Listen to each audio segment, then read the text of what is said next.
kasangbahay. Ngayong episode ay babahagi natin ang iba't ibang modus operandi sa ating lipunan. Ngayong gabi ay alamin natin ang mga safety tips upang makaiwas sa mga modus ng naglipanang masasamang elemento sa ating lipunan. Masasakyan din natin ngayong episode ang mga modus operandi ng mga mapagsamantala ngayong holiday season. Ipapakita rin natin ang mga karaniwang online scam, modus ng mga mapagsamantalang individual upang makaiwas at hindi mabiktima ang ating mga kasambahay. Ibabahagi rin natin ang mga karaniwang counterfeit, modus ng mga mapagsamantala upang makaiwas at hindi mabiktima ang ating mga negosyante, tindera at tindero. At bukod pa riyan, ngayong gabi ay mapapanood din natin ang iba't ibang modus operandi sa pinakamatao at dinarayang lugar, ang Quiapo. Panonoorin din po natin ang safety tips, iwas paputok, ngayong palapit na ang bagong taon. At bilang panghuli, tututukan ang mga balita tungkol sa Philippine National Police na nakalap ng UNTV News and Rescue sa loob ng linggong ito. Ito po ang serbisyong hatid ng pulisya para sa bayan, para sa mamamayan, pulis at your service.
Marami na sa ating mga kababayan ang nabiktima ng makawatan.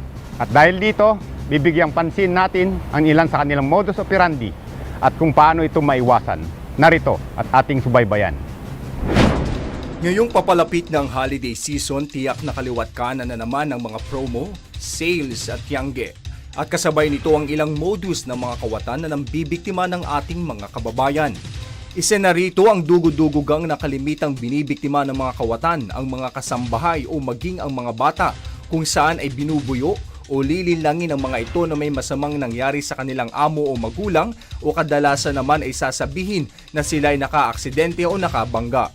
Uutusan ng miyembro ng grupo ang kanilang nabuyo na kumuha ng pera o kung anumang mahalagang bagay, saka uutusang dalhin ang mga ito sa isang lugar.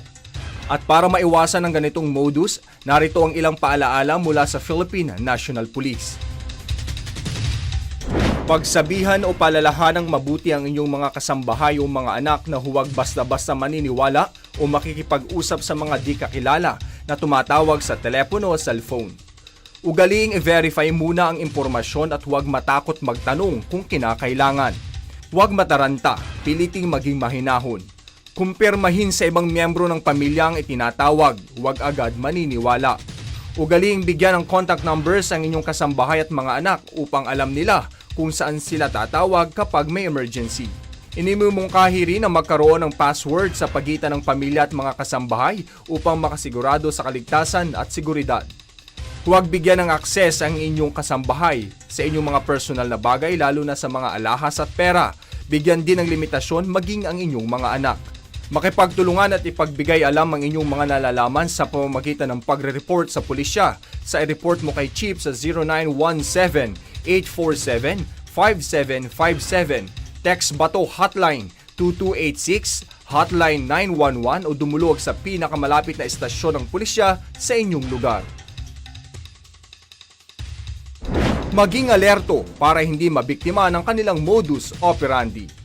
Sa susunod na Sabado, tunghayan ang safety tips sa iba't ibang modus operandi na ibabahagi ng Philippine National Police.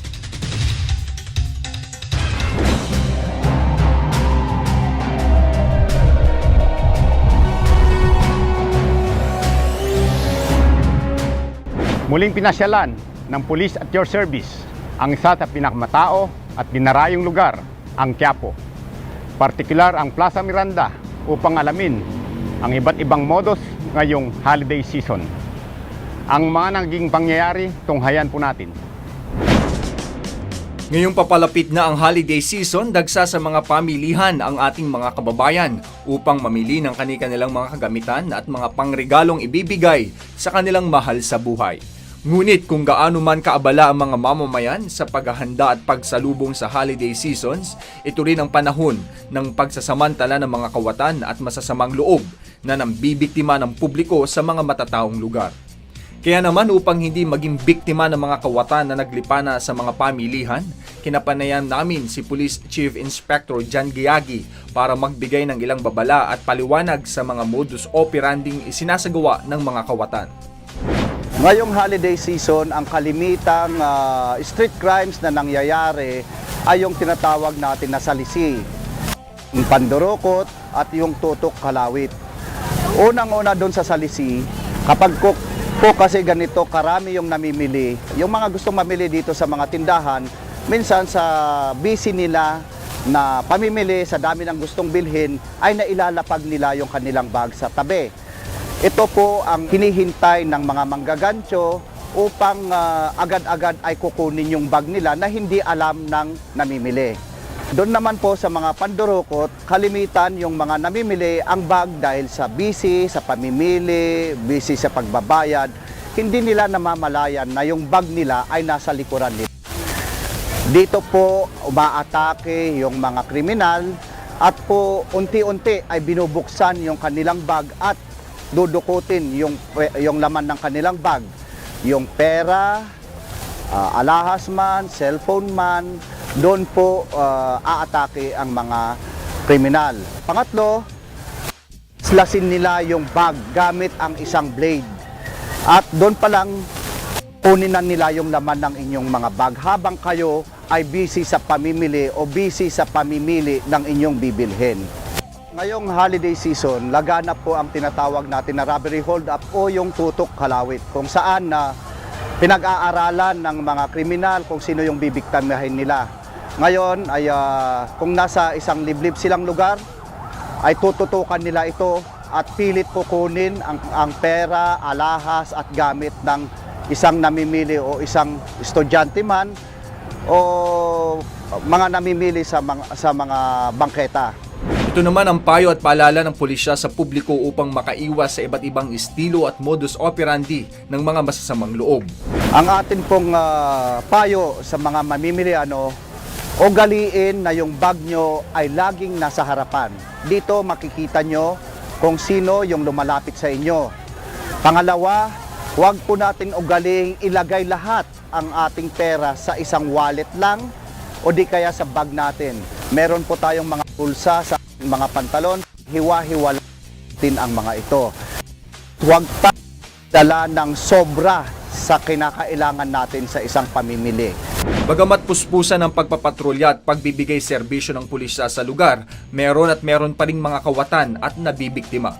Kasi yung bago, di ko man alam, nagbipili ako ng mga sibuyas, kamatis. Makita ko, wala na. Biyak na yung nakuha yung andon, yung mga ko, yung mga ID, yung mga lahat ng mga ko.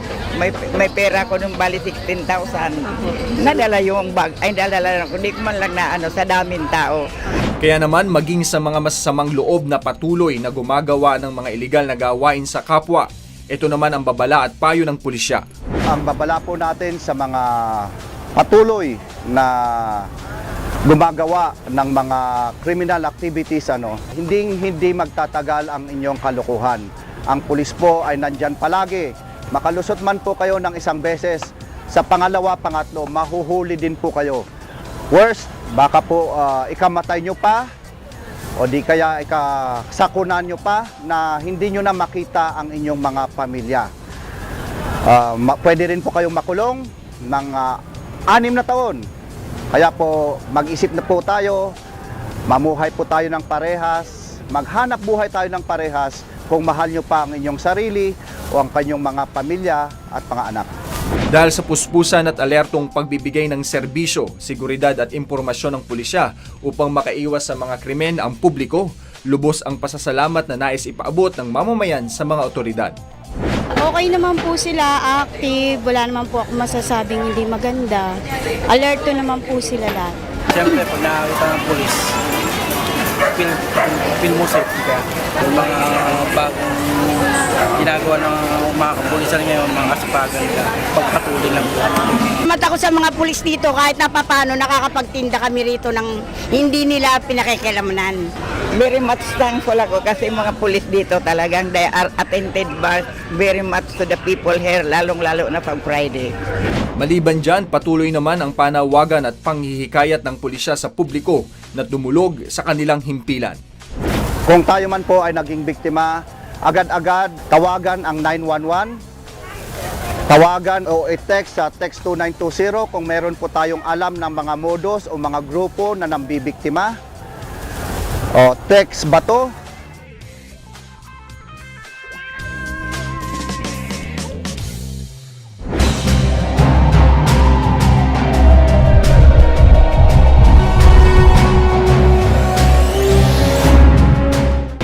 Patuloy sa pagbibigay ng paalala at mga lituntunin ng PNP sa ating mga kababayan kung paano makaiwas sa anumang uri ng panloloko, sakuna at krimen.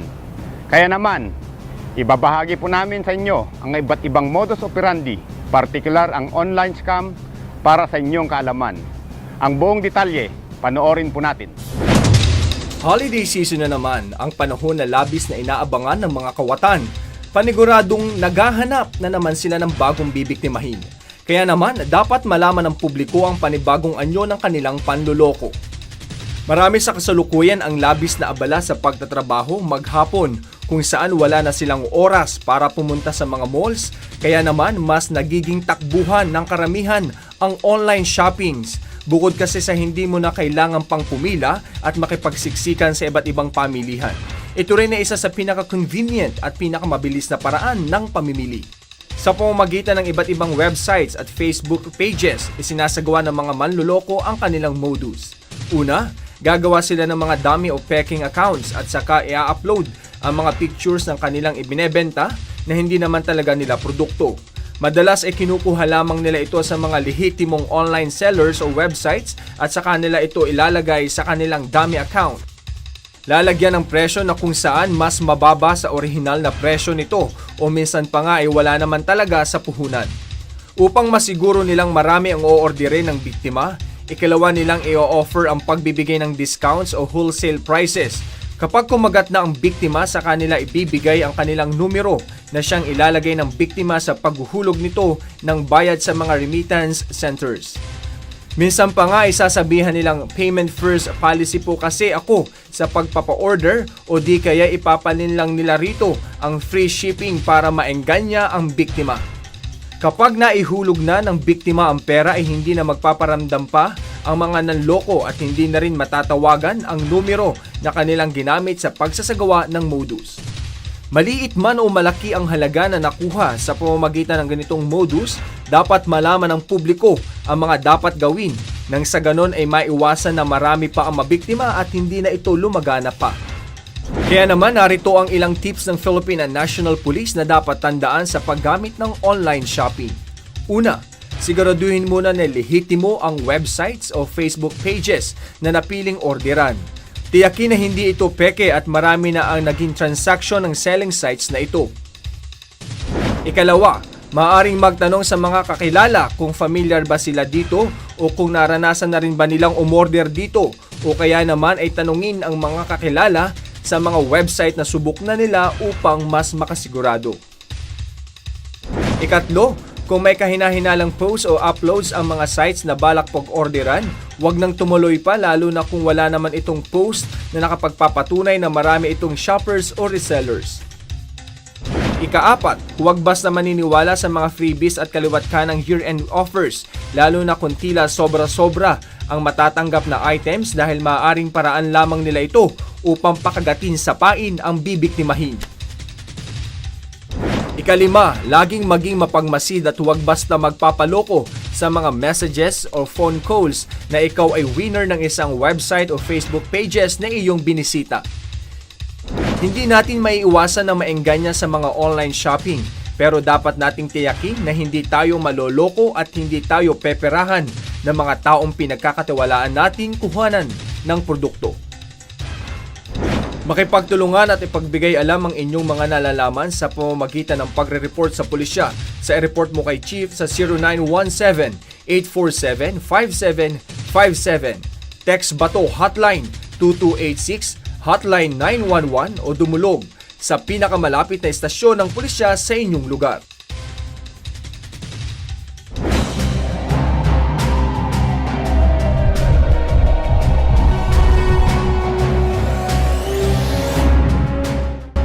Madalas, mabiktima ng mga pekeng pera ang ating mga negosyante na mga mapagsamantala, lalo na ngayong holiday season.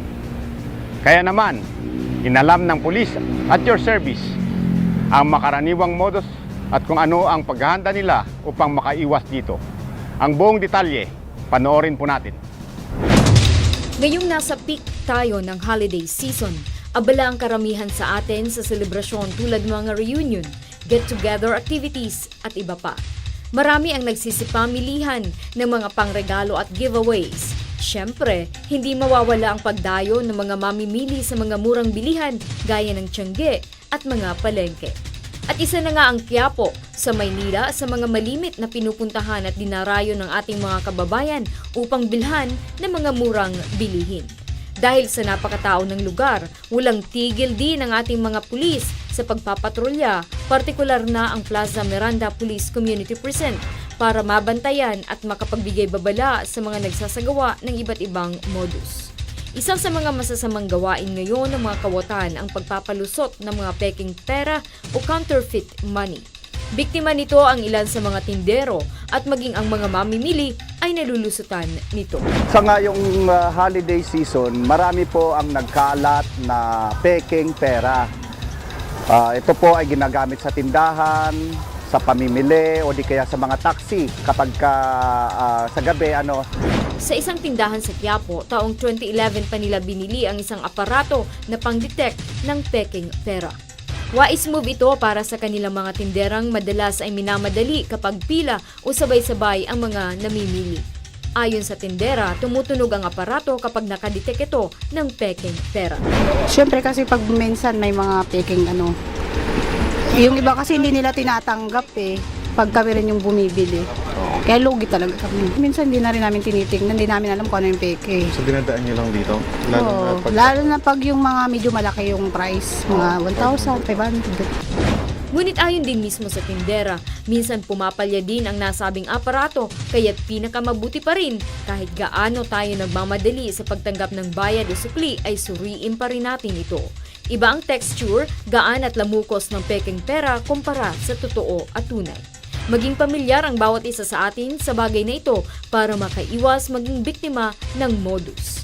Iniingganyo naman ng pambansang pulisya ang ating mga mamamayan na kung sakaling maging biktima ng ganitong modus ay sumaglit sa presento upang ipagbigay alam ang insidente. Doon po sa mga napipeke o nabibiktima, agad-agad po ipagbigay alam sa ating kapulisan upang mahuli ang nanloko sa inyo o di kaya man po ay magbigay pa ng kaalaman ang mga ating kapulisan para hindi na maloko ang iba pang mga tindero at mga taxi drivers na niloloko ng mga manggagancho gumagamit ng peking pera. Muli, mag-ingat at matutong kumilatis ng peking pera. Huwag magmadali sa pagtanggap ng sukli kapag namimili o nagbabayad sa tindahan. Sa hirap ng buhay, iwasan nating maging biktima ng modus tulad ng nagpapakalat ng peking pera.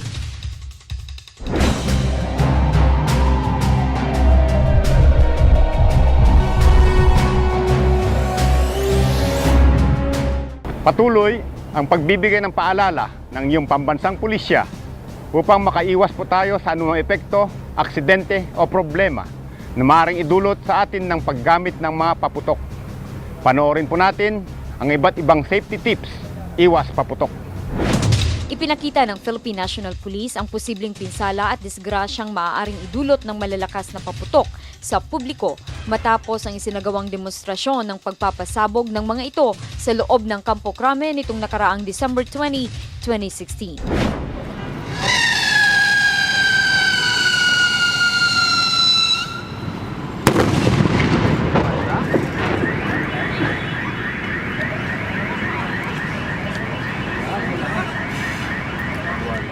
Aktibidad ay bahagi ng malakas na kampanya ng pulisya sa ligtas at maayos na pagsalubong sa bagong taon. Layon din nito na ipakita at ipaalam sa publiko ang mga bawal at hindi dapat subukang uri ng paputok na nakakamatay at nakakasugat. Ilan sa malalakas na paputok ang Coking Can at Goodbye Philippines na sinubukang paputukin sa karne ng baboy na inilagay sa tabi nito.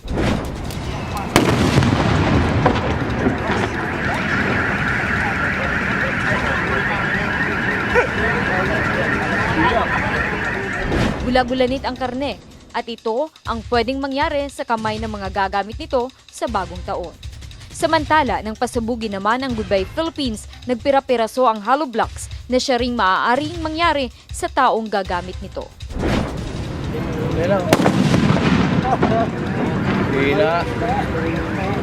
Para sa ligtas na pagsalubong ng bagong taon, narito ang ilang paalala ng inyong pambansang pulisya. Huwag bumili ng mga ipinagbabawal na paputok at mga paputok na hindi nakalagay kung anong kumpanya ang gumawa nito. Delikado ito dahil hindi subok ang kalidad. I-report ang mga nagbebenta ng mga paputok na walang tatak sa pulis o mag-text sa 0917-847-5757. Huwag hayaan na magpaputok o maglaro ng watusi ang mga bata lalo na kung walang kasamang matanda. Huwag pulutin ang mga nabasa na o ang mga di pumutok na mga paputok, delikado ang mga ito.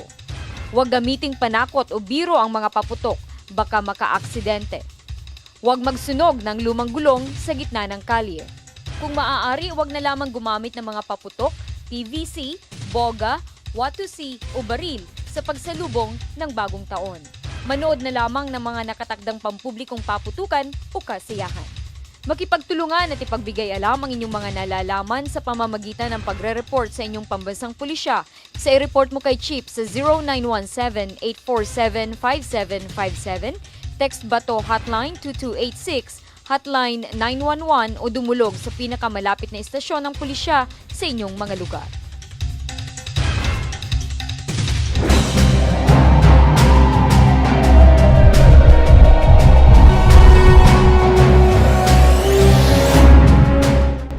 Narito ang mamainit na balita sa loob ng Philippine National Police na nakalap ng UNTV News and Rescue sa loob ng linggong ito. Tutukan po natin. May pagdasal kami na sana Lord patawad. Kahit na masasamang tao yung namatay, there are still people. Nasa 6,000 na napapatay sa loob ng 6 na buwang kampanya ng pamahalaan kontra droga. Ngunit nilinaw ni Philippine National Police Chief Police Director General Ronald Bato de la Rosa na hindi nila ginusto sinadya ang mga nangyayaring pagpatay sa suspected drug personalities kaya humihingi siya ng tawad para dito. Sa katunayan aniya, 2,000 lang sa mga kasong ito ang nasawi dahil sa lehitimong police operations. Hindi po namin inaamin na sa amin yung mga AJK na yan na sinasabi ninyo. Maraming sumakay sa ating war on drugs. Hindi po namin inaamin. But still, they become victims because of our war on drugs. Sorry po, Lord, patawarin niyo kami. Pero yun lang ang masasabi ko, ginagawa namin ito, hindi para sa amin for whatever purpose, hindi pang personal, hindi for anything else, kundi para ito sa kinabukasan nating bayan. Aniya, sa kulang 3,000 kaso ng death under investigation, nasa 1,000 lamang ang may kinalaman sa droga at karamihan ay ibang krimen na nakisakay lamang sa kanilang kampanya. Sa kabila nito, hindi pa rin aniya sila titigil sa kanilang ginagawa hanggat hindi nalilinis ang bansa sa problema sa droga kaya humingi na rin siya ng pangunawa sa publiko. Wala rin aniya silang magagawa sa 15% ng mga Pilipino na hindi kontento sa kanilang effort kontra droga at tanging 85% lamang ang nakararamdam ng epekto nito. Sila'y nag-ingay. I don't know for what reasons. But I know, deep inside their heart, masaya pa rin sila dahil may naidulot na kabutihan at katahimikan sa ating kapaligiran itong ating war on drugs. I challenge them. They are hypocrite. Hipokrito sila. Kung sabihin nila na hindi sila nakikinabang, being a Filipino, being a resident of the community where they are living in.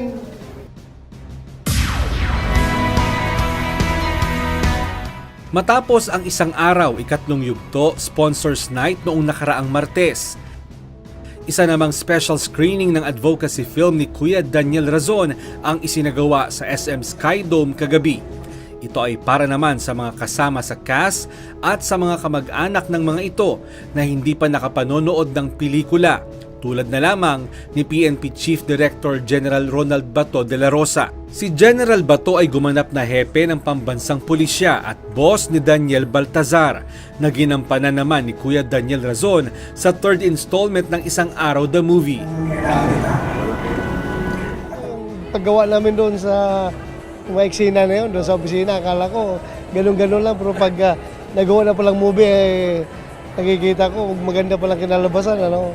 Kaya Tinanggap ng general ang pagganap sa naturang karakter dahil naniniwala siya sa mabuting layunin ni Kuya Daniel Razon. go kagad ako. Kaya alam ko naman, sincere na tao ito. Pag ito'y kausap mo, kutuhanan talaga yung sinasabi niya, gagawin talaga niya. So, full support kagad ako. At sana maging successful talaga itong movie na ito. Matapos mapanood ang pelikula, sinabi ni PNP Chief de la Rosa na napapanahon ang tema ng Isang Araw, ikatlong yugto.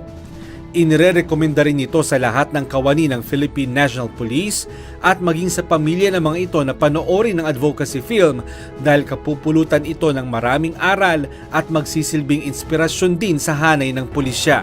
Very current, very current. What is happening right now sa Pilipinas, nakikita mo dyan sa movie na yan. Kaya nga, I am encouraging all the members of the Philippine National Police, including their families, to watch this movie. The movie itself, napakalaking kwan. Para kayo nagbabasa ng libro. Nagbabasa ng libro about family, about ano nangyayari dahil sa ating bansa ngayon.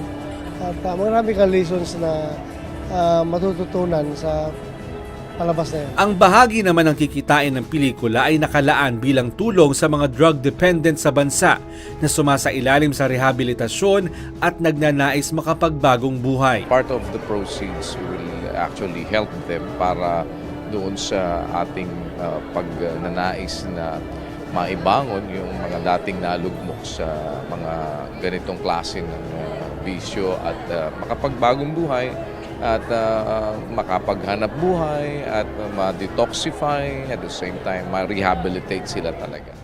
Ang pelikulang Isang Araw, ikatlong yugto ay sa panulat at direksyon ni Kuya Daniel Razon. Sadyang delikado ang paggamit ng mga malalakas na uri ng paputok. Ayon kay Philippine National Police Explosive and Ordnance Division Director, Police Senior Superintendent Remigio Gregorio, nakamamatay ang mga paputok na may explosive content na hihigit sa 0.2 grams o 1/3 teaspoon. Kung malapit sa katawan mo at ma-injured ka, kasi ang explosion ay meron tinatawag na blast effect, incendiary effect at saka fragmentation. Masusunog ka. Mas malubha niya mapanganib ito kung nakakabit sa matitigas na bagay tulad ng buhangin, pako o kahoy. Yung mga pira-pirasong kahoy, pako o buhangin, tumama sa iyo, magiging fragmentation yan. Muling nagpaalala si Gregorio na mahigpit na ipinagbabawal ang malalakas na uri ng paputok tulad ng Goodbye Philippines, Aldab, Goodbye Colombia, Coke in Can at malalaking trianggulo. Kabilang naman sa mga pinapayagan lamang na gamitin ay ang Judas Belt, Small Triangulo, Sky Rocket o Quitis, Bawang, Baby Rocket at iba pang kauri nito na hindi lalagpas sa 0.2 grams na pulbura. Habang tanging ang Butterfly, Fountain, Jumbo Regular, Losses, Roman Candle, Mabuhay, Sparklers, Trompilyo, whistle devices at iba pang pailaw ang papayagan sa mga pyrotechnics. Kaya naman paalala nito sa publiko, wag nang gumamit pa ng mga paputok ngayong holiday season upang makaiwas sa disgrasya.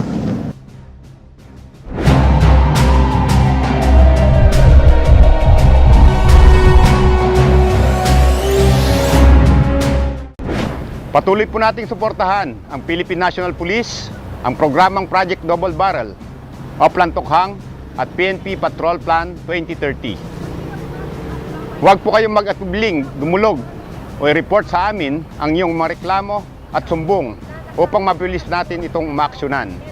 Samantala, kung mayroon kayong kakilalang pulis na may natatanging kwento, ibahagi sa amin upang mabigyan natin sila ng pagkilala at pasasalamat. I-browse o pasyalan ang Police at Your Service sa Facebook. I-like ang Police at Your Service page at i-follow kami sa aming Twitter account at PNP_PCRG. Subaybayan din kami sa news.pnp.com.ph at sa PNP text line, i-report mo kay Chief sa 0917-847-5757. Maaari po kayong mag-text sa text bato 2286 o tumawag sa hotline 911 o kaya naman ay mag-email sa policeatyourservice@gmail.com. Mapapanood nyo rin po kami via live streaming sa www.untbweb.com at para naman sa mga episode na gusto nyong balikan, maaari rin po kayong bumisita sa website ng UNTB News and Rescue.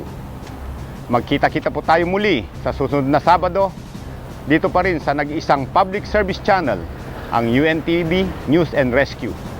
Sa ngalan ng ating Chief PNP, Police Director General Ronald M. De La Rosa, sa Director ng Police Community Relations Group, Police Chief Superintendent Gilberto Cruz, at sa buong hanay ng pambansang pulisya ng Pilipinas. Ako po si Police Superintendent Elmer R. Sereno ng PCRG. Ito ang serbisyong hatid ng pulisya para sa bayan, para sa mamamayan. Police at your service.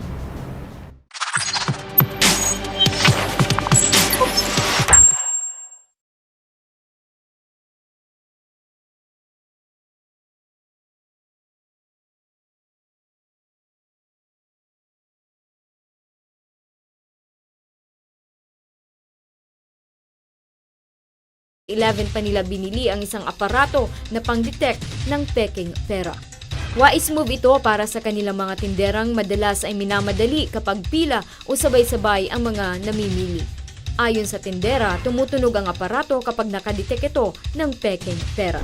Siyempre kasi pag minsan may mga peking yung iba kasi hindi nila tinatanggap pag kami rin yung bumibili. Kaya lugi talaga kami. Minsan hindi na rin namin tinitingnan, hindi namin alam kung ano yung peke. So dinadaan nyo lang dito? Lalo na pag yung mga medyo malaki yung price, mga 1,500. Ngunit ayon din mismo sa tindera, minsan pumapalya din ang nasabing aparato, kaya't pinakamabuti pa rin kahit gaano tayo nagmamadali sa pagtanggap ng bayad o sukli ay suriin pa rin natin ito. Iba ang texture, gaan at lamukos ng peking pera kumpara sa totoo at tunay. Maging pamilyar ang bawat isa sa atin sa bagay na ito para makaiwas maging biktima ng modus. Iniinganyo naman ng pambansang pulisya ang ating mga mamamayan na kung sakaling maging biktima ng ganitong modus ay sumaglit sa presento upang ipagbigay alam ang insidente. Doon po sa mga napipeke o nabibiktima, agad-agad po ipagbigay alam sa ating kapulisan upang mahuli ang nanloko sa inyo o di kaya man po ay magbigay pa ng kaalaman ang mga ating kapulisan para hindi na maloko ang iba pang mga tindero at mga taxi drivers na niloloko ng mga manggagancho gumagamit ng pekeng pera. Muli, mag-ingat at matutong kumilatis ng peking pera. Huwag magmadali sa pagtanggap ng sukli kapag namimili o nagbabayad sa tindahan. Sa hirap ng buhay, iwasan nating maging biktima ng modus tulad ng nagpapakalat ng peking pera.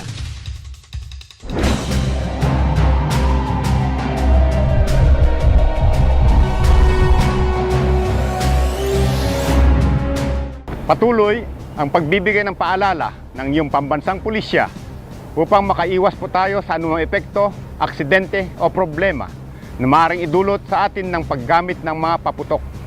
Panoorin po natin ang iba't ibang safety tips iwas paputok. Ipinakita ng Philippine National Police ang posibleng pinsala at disgrasyang maaaring idulot ng malalakas na paputok sa publiko matapos ang isinagawang demonstrasyon ng pagpapasabog ng mga ito sa loob ng Campo Crame nitong nakaraang December 20, 2016.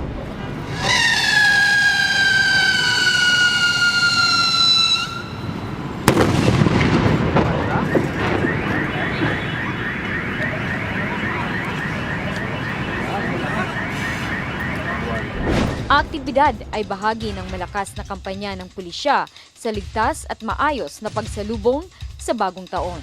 Layon din nito na ipakita at ipaalam sa publiko ang mga bawal at hindi dapat subukang uri ng paputok na nakakamatay at nakakasugat. Ilan sa malalakas na paputok ang Coking Can at Goodbye Philippines na sinubukang paputukin sa karne ng baboy na inilagay sa tabi nito.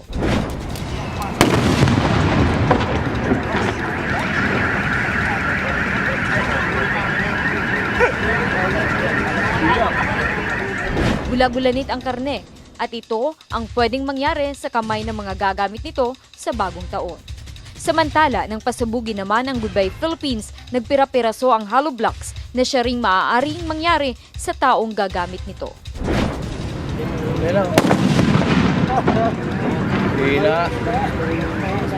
Para sa ligtas na pagsalubong ng bagong taon, narito ang ilang paalala ng inyong pambansang pulisya. Huwag bumili ng mga ipinagbabawal na paputok at mga paputok na hindi nakalagay kung anong kumpanya ang gumawa nito. Delikado ito dahil hindi subok ang kalidad. I-report ang mga nagbebenta ng mga paputok na walang tatak sa pulis o mag-text sa 0917-847-5757. Huwag hayaan na magpaputok o maglaro ng watusi ang mga bata, lalo na kung walang kasamang matanda. Huwag pulutin ang mga nabasa na o ang mga di pumutok na mga paputok. Delikado ang mga ito. Huwag gamiting panakot o biro ang mga paputok, baka maka-aksidente. Huwag magsunog ng lumang gulong sa gitna ng kalye. Kung maaari, huwag na lamang gumamit ng mga paputok, PVC, boga, watusi o baril sa pagsalubong ng bagong taon. Manood na lamang ng mga nakatakdang pampublikong paputukan o kasiyahan. Makipagtulungan at ipagbigay alam ang inyong mga nalalaman sa pamamagitan ng pagre-report sa inyong pambansang pulisya. Sa i-report mo kay Chief sa 0917-847-5757, text Bato Hotline 2286, Hotline 911 o dumulog sa pinakamalapit na istasyon ng pulisya sa inyong mga lugar.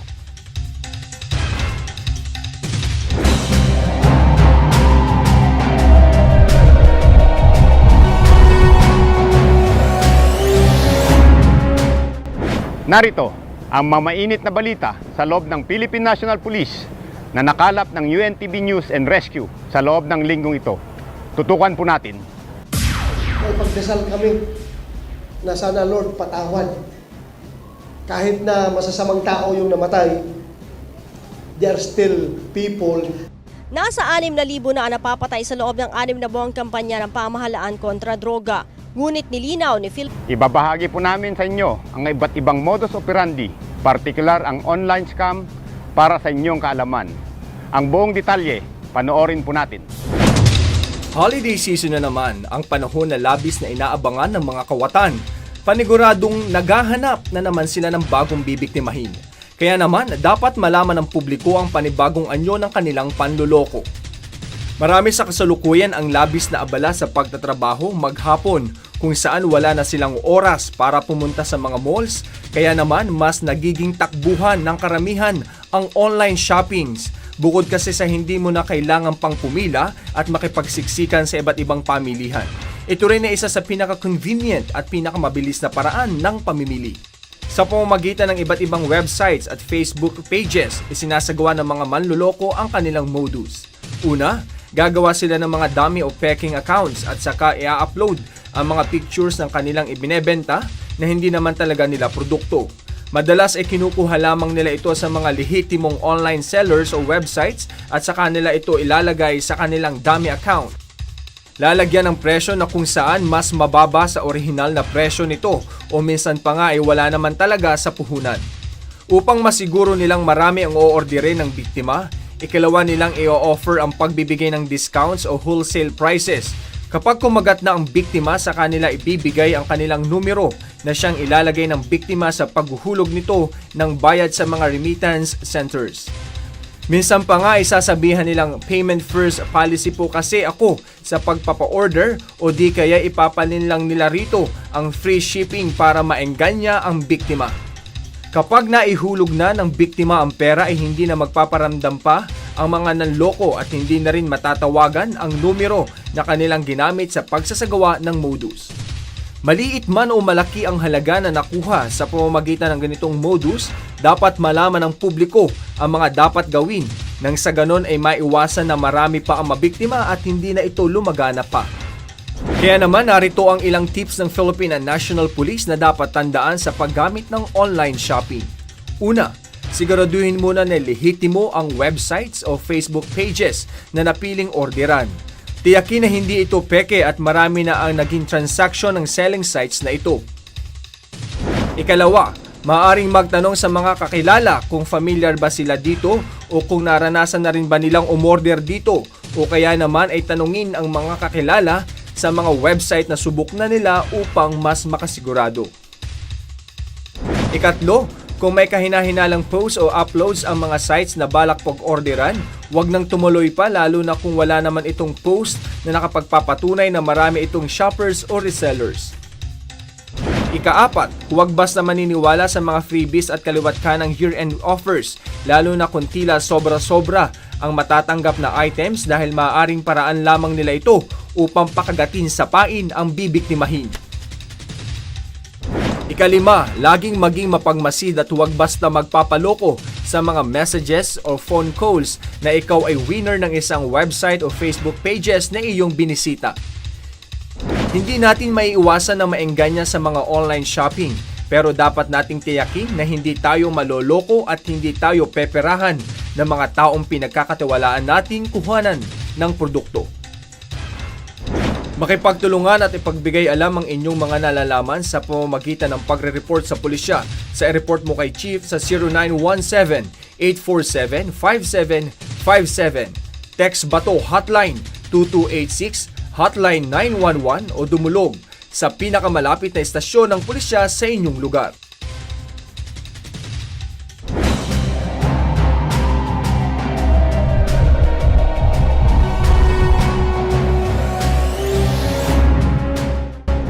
Madalas, mabiktima ng mga pekeng pera ang ating mga negosyante na mga mapagsamantala, lalo na ngayong holiday season. Kaya naman, inalam ng pulis at your service ang makaraniwang modus at kung ano ang paghahanda nila upang makaiwas dito. Ang buong detalye, panoorin po natin. Ngayong nasa peak tayo ng holiday season, abala ang karamihan sa atin sa selebrasyon tulad mga reunion, get-together activities at iba pa. Marami ang nagsisipamilihan ng mga pangregalo at giveaways. Siyempre, hindi mawawala ang pagdayo ng mga mamimili sa mga murang bilihan gaya ng tiangge at mga palengke. At isa na nga ang Quiapo sa Maynila sa mga malimit na pinupuntahan at dinarayo ng ating mga kababayan upang bilhan ng mga murang bilihin. Dahil sa napakatao ng lugar, walang tigil din ang ating mga pulis sa pagpapatrolya, partikular na ang Plaza Miranda Police Community Precinct para mabantayan at makapagbigay babala sa mga nagsasagawa ng iba't ibang modus. Isa sa mga masasamang gawain ngayon ng mga kawatan ang pagpapalusot ng mga peking pera o counterfeit money. Biktima nito ang ilan sa mga tindero at maging ang mga mamimili ay nalulusutan nito. Sa ngayong holiday season, marami po ang nagkalat na peking pera. Ito po ay ginagamit sa tindahan, sa pamimili o di kaya sa mga taxi kapag sa gabi Sa isang tindahan sa Quiapo, taong 20 bibiktima ng publiko sa mga matataong lugar. Kaya naman upang hindi maging biktima ng mga kawatan na naglipana sa mga pamilihan, kinapanayan namin si Police Chief Inspector John Giagi para magbigay ng ilang babala at paliwanag sa mga modus operandi isinasagawa ng mga kawatan. Ngayong holiday season, ang kalimitang street crimes na nangyayari ay yung tinatawag natin na salisi, yung pandurukot at yung tutok kalawit. Unang-una doon sa salisi, kapag Po kasi ganito, karami yung namimili. Yung mga gustong mamili dito sa mga tindahan, minsan sa busy nila na pamimili, sa dami ng gustong bilhin, ay nailalapag nila yung kanilang bag sa tabi. Ito po ang hinihintay ng mga manggagancho upang agad-agad ay kukunin yung bag nila na hindi alam ng namimili. Doon naman po sa mga pandurukot, kalimitan yung mga namimili ang bag dahil sa busy, sa pamimili, busy sa pagbabayad, hindi nila namamalayan na yung bag nila ay nasa likuran nila. Dito po umaatake yung mga kriminal at po unti-unti ay binubuksan yung kanilang bag at dudukutin yung laman ng kanilang bag. Yung pera, alahas man, cellphone man, doon po aatake ang mga kriminal. Pangatlo, slasin nila yung bag gamit ang isang blade. At doon pa lang kunin na nila yung laman ng inyong mga bag habang kayo ay busy sa pamimili o busy sa pamimili ng inyong bibilhin. Ngayong holiday season, laganap po ang tinatawag natin na robbery hold up o yung tutok kalawit, kung saan na pinag-aaralan ng mga kriminal kung sino yung bibiktimahin nila. Ngayon ay kung nasa isang liblib silang lugar, ay tututukan nila ito at pilit kukunin ang pera, alahas at gamit ng isang namimili o isang estudyante man o mga namimili sa mga bangketa. Ito naman ang payo at paalala ng pulisya sa publiko upang makaiwas sa iba't ibang estilo at modus operandi ng mga masasamang loob. Ang atin pong payo sa mga mamimili, ugaliin na yung bag nyo ay laging nasa harapan. Dito makikita nyo kung sino yung lumalapit sa inyo. Pangalawa, huwag po natin ugaling ilagay lahat ang ating pera sa isang wallet lang o di kaya sa bag natin. Meron po tayong mga pulsa sa mga pantalon, hiwa-hiwa din ang mga ito. Huwag pa dala ng sobra sa kinakailangan natin sa isang pamimili. Bagamat puspusan ng pagpapatrolya at pagbibigay serbisyo ng pulisya sa lugar, meron pa ring mga kawatan at nabibiktima. Kasi yung bago, di ko man alam, nagbibili ako ng mga sibuyas, kamatis. Makita ko, wala na. Biyak na yung nakuha yung andon, yung mga ko, yung mga ID, yung mga lahat ng mga ko. May pera ko nung bali 16,000. Nadala yung bag, ay nadala ko. Di ko man lang na sa daming tao. Kaya naman maging sa mga masasamang loob na patuloy na gumagawa ng mga iligal na gawain sa kapwa, ito naman ang babala at payo ng pulisya. Ang babala po natin sa mga patuloy na gumagawa ng mga criminal activities, hindi magtatagal ang inyong kalukuhan. Ang pulis po ay nandyan palagi. Makalusot man po kayo ng isang beses, sa pangalawa, pangatlo, mahuhuli din po kayo. Worst, baka po ikamatay nyo pa o di kaya ikasakunan nyo pa na hindi nyo na makita ang inyong mga pamilya. Pwede rin po kayong makulong ng 6 na taon. Kaya po mag-isip na po tayo, mamuhay po tayo ng parehas, maghanap buhay tayo ng parehas kung mahal nyo pa ang inyong sarili o ang kanyong mga pamilya at mga anak. Dahil sa puspusan at alertong pagbibigay ng serbisyo, seguridad at impormasyon ng pulisya upang makaiwas sa mga krimen ang publiko, lubos ang pasasalamat na nais ipaabot ng mamamayan sa mga otoridad. Okay naman po sila, active, wala naman po ako masasabing hindi maganda. Alerto naman po sila lahat. Siyempre, pag nakakita ng pulis, feel mo safety ka. Yung mga bagong ginagawa ng mga kapulisan ngayon, mga kasipagan nila, pagpatuloy lang po. Mata ko sa mga pulis dito, kahit na papano nakakapagtinda kami rito ng hindi nila pinakikilamanan. Very much thankful ako kasi mga pulis dito talagang they are attentive very much to the people here, lalong-lalo na pag Friday. Maliban dyan, patuloy naman ang panawagan at panghihikayat ng pulisya sa publiko na dumulog sa kanilang himpilan. Kung tayo man po ay naging biktima, agad-agad tawagan ang 911, tawagan o i-text sa text 2920 kung meron po tayong alam ng mga modus o mga grupo na nambibiktima. O text bato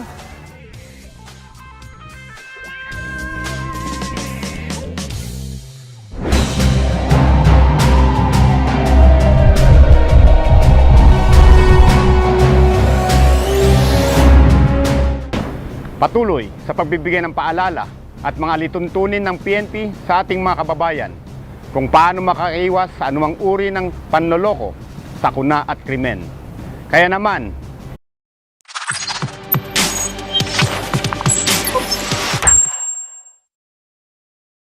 isang bahay. Ngayong episode ay babahagi natin ang iba't ibang modus operandi sa ating lipunan. Ngayong gabi ay alamin natin ang mga safety tips upang makaiwas sa mga modus ng naglipanang masasamang elemento sa ating lipunan. Masasaksihan din natin ngayong episode ang mga modus operandi ng mga mapagsamantala ngayong holiday season. Ipapakita rin natin ang mga karaniwang online scam, modus ng mga mapagsamantalang individual upang makaiwas at hindi mabiktima ang ating mga kasambahay. Ibabahagi rin natin ang mga karaniwang counterfeit, modus ng mga mapagsamantala upang makaiwas at hindi mabiktima ang ating mga negosyante, tindera at tindero.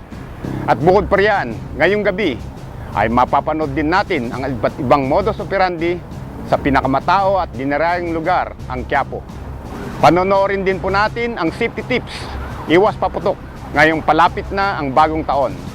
At bilang panghuli, tututukan ang mga balita tungkol sa Philippine National Police na nakalap ng UNTV News and Rescue sa loob ng linggong ito. Ito po ang serbisyong hatid ng pulisya para sa bayan, para sa mamamayan, police at your service.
Marami na sa ating mga kababayan ang nabiktima ng makawatan.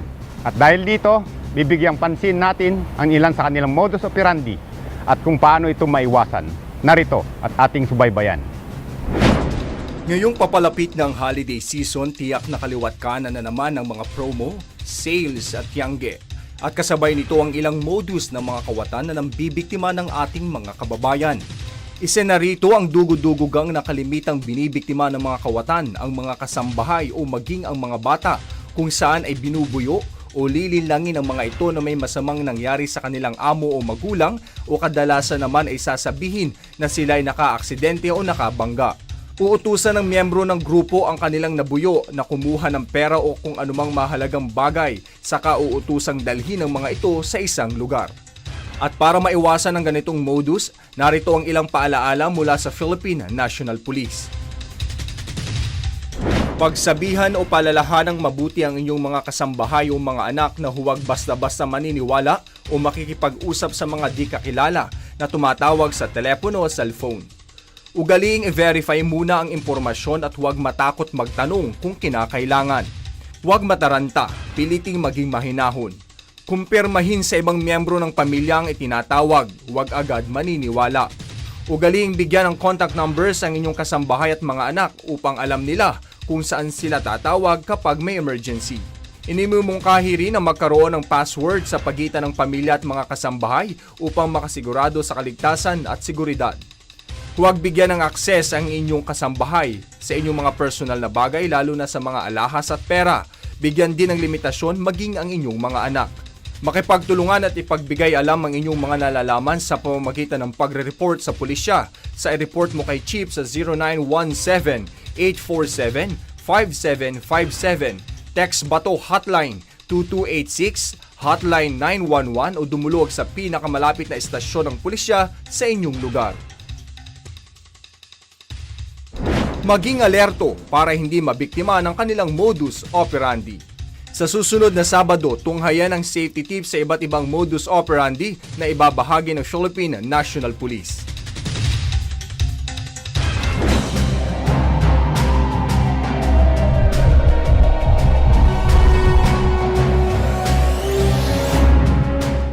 Muling pinasyalan ng Police at Your Service ang isa sa pinakamatao at dinarayong lugar, ang Quiapo.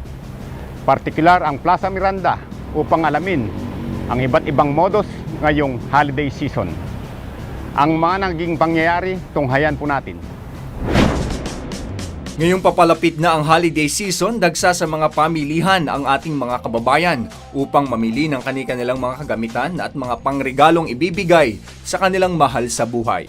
Ngunit kung gaano man kaabala ang mga mamamayan sa paghahanda at pagsalubong sa holiday seasons, ito rin ang panahon ng pagsasamantala ng mga kawatan at masasamang loob na Philippine National Police Chief, Police Director General Ronald Bato de la Rosa na hindi nila ginusto o sinadya ang mga nangyayaring pagpatay sa suspected drug personalities kaya humihingi siya ng tawad para dito. Sa katunayan, aniya, 2,000 lang sa mga kasong ito ang nasawi dahil sa lehitimong police operations. Hindi po namin inaamin na sa amin yung mga EJK na yan na sinasabi ninyo. Maraming sumakay sa ating war on drugs. Hindi po namin inaamin. But still, they become victims because of our war on drugs. Sorry po, Lord, patawarin niyo kami. Pero yun lang ang masasabi ko, ginagawa namin ito, hindi para sa amin for whatever purpose, hindi pang personal, hindi for anything else, kundi para ito sa kinabukasan nating bayan. Aniya, sa kulang 3,000 kaso ng death under investigation, nasa 1,000 lamang ang may kinalaman sa droga at karamihan ay ibang krimen na nakisakay lamang sa kanilang kampanya. Sa kabila nito, hindi pa rin aniya sila titigil sa kanilang ginagawa hanggat hindi nalilinis ang bansa sa problema sa droga kaya humingi na rin siya ng pangunawa sa publiko.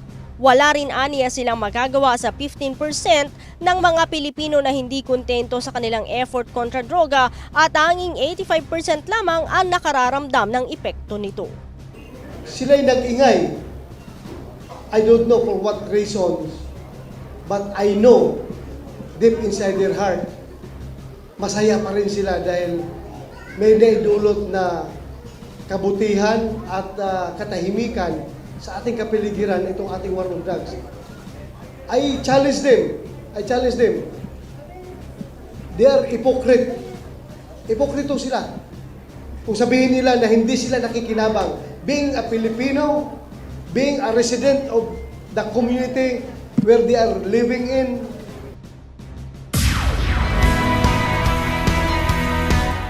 Matapos ang isang araw, 3 yugto, Sponsors Night noong nakaraang Martes. Isa namang special screening ng advocacy film ni Kuya Daniel Razon ang isinagawa sa SM Skydome kagabi. Ito ay para naman sa mga kasama sa cast at sa mga kamag-anak ng mga ito na hindi pa nakapanonood ng pelikula, tulad na lamang ni PNP Chief Director General Ronald Bato de la Rosa. Si General Bato ay gumanap na hepe ng pambansang pulisya at boss ni Daniel Baltazar na ginampanan naman ni Kuya Daniel Razon sa 3rd installment ng Isang Araw the Movie.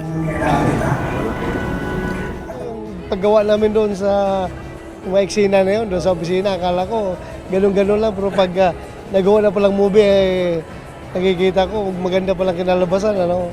Kaya tinanggap ng general ang pagganap sa naturang karakter dahil naniniwala siya sa mabuting layunin ni Kuya Daniel Razon. Go kagad ako. Kaya alam ko lang, sincere na tao ito. Pag ito'y kausap mo, totohanan talaga yung sinasabi niya, gagawin talaga niya. So, full support kagad ako. At sana maging successful talaga itong movie na ito. Matapos mapanood ang pelikula, sinabi ni PNP Chief de la Rosa na napapanahon ang tema ng Isang Araw, 3 yugto. Inirerekomenda rin ito sa lahat ng kawani ng Philippine National Police at maging sa pamilya ng mga ito na panoorin ng advocacy film dahil kapupulutan ito ng maraming aral at magsisilbing inspirasyon din sa hanay ng pulisya. Very current, very current. What is happening right now sa Pilipinas, nakikita mo dyan sa movie na yan. Kaya nga, I am encouraging all the members of the Philippine National Police. including their families, to watch this movie. The movie itself, napakalaking kwan. Para kayo nagbabasa ng libro. Nagbabasa ng libro about family, about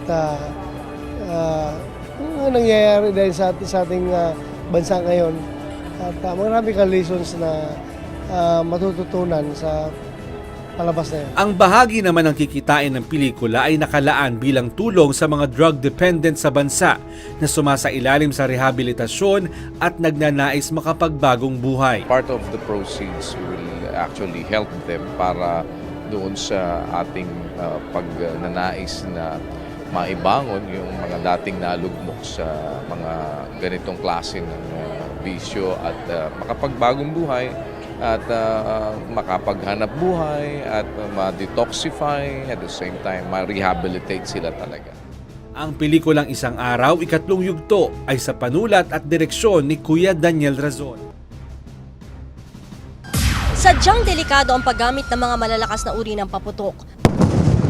Ayon kay Philippine National Police Explosive and Ordnance Division Director, Police Senior Superintendent Remigio Gregorio, nakamamatay ang mga paputok na may explosive content na hihigit sa 0.2 grams o 1/3 teaspoon. Kung malapit sa katawan mo at ma-injured ka, kasi ang explosion ay meron tinatawag na blast effect, incendiary effect at saka fragmentation. Masusunog ka. Mas malubhaan niya mapanganib ito kung nakakabit sa matitigas na bagay tulad ng buhangin, pako o kahoy. Yung mga pira-pirasong kahoy, pako o buhangin, tumama sa iyo, magiging fragmentation yan.